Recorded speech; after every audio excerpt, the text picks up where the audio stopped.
clothes. Need some change? No, Why?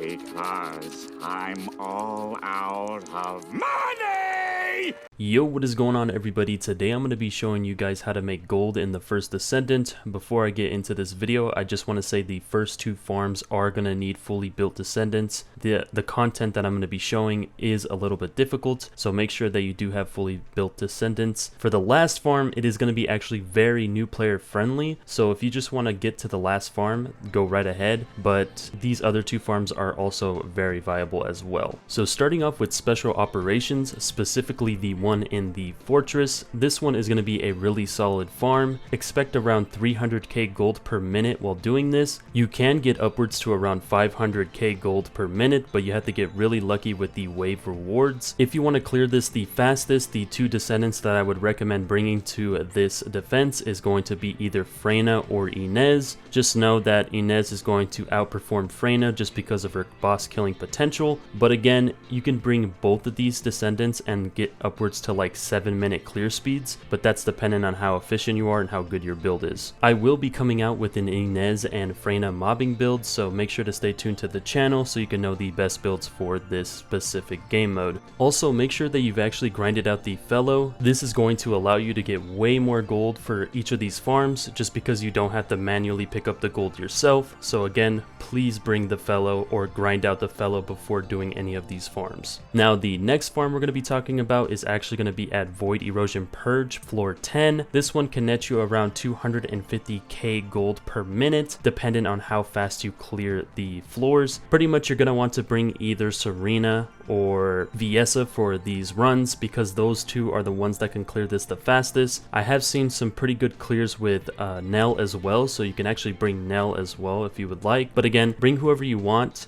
Just know that if you're not using like Serena or Viessa or anyone that can clear within 2 minutes, you are going to see a significant decrease in your gold per minute. Now for this next farm, this one is very new player friendly because you can get this like really early into the game. For this dude, I can't fucking talk. I've done this take like 6 times. For this farm specifically, you are going to want to use Jayber. So I'm going to go over everything you're going to need. But first, let's go over what you're going to want to do in this farm. So we are actually at Echo Swamp's abandoned zone, and the mission is going to be the environment contamination zone. So how you're going to do this is you are going to place your turrets exactly where I placed them. One right here, one next to this rock right here, and one really close to the bridge, specifically right here on this spot. Once you've done that, you're going to go back to start mission. Once you're at start mission, make sure that you actually have abandoned mission on your hotbar. This is going to allow you to abandon the mission a lot quicker. And once you've done that, you're going to activate your third ability and then start the mission, and then watch all the enemies die in front of you. Once you see the damage numbers on the bottom go off, that's when you want to end the mission. If you don't see them, just end the mission or abandon the mission and then restart, and you're just going to do this over and over. Also, make sure that every 2 minutes you actually go to the loot that's been dropped and pick it up, because if you don't, there is some loot that you're going to miss and it's going to despawn, so make sure you do that. This is going to be the build you're going to want to use on screen. For your reactor, make sure that you are using a non-attribute dimension reactor, and make sure that it has cooldown and dimension on it. Also, for your weapon, you are going to want to use the Peacemaker. Also, make sure the weapon condition is matching with your Peacemaker, so make sure that you have hand cannon on your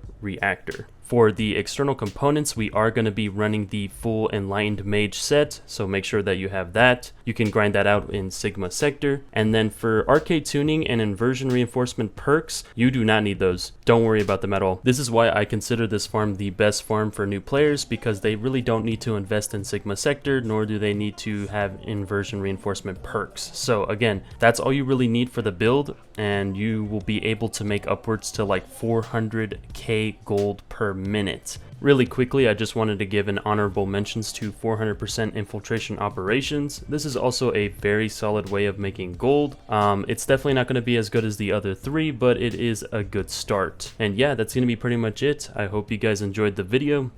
Peace.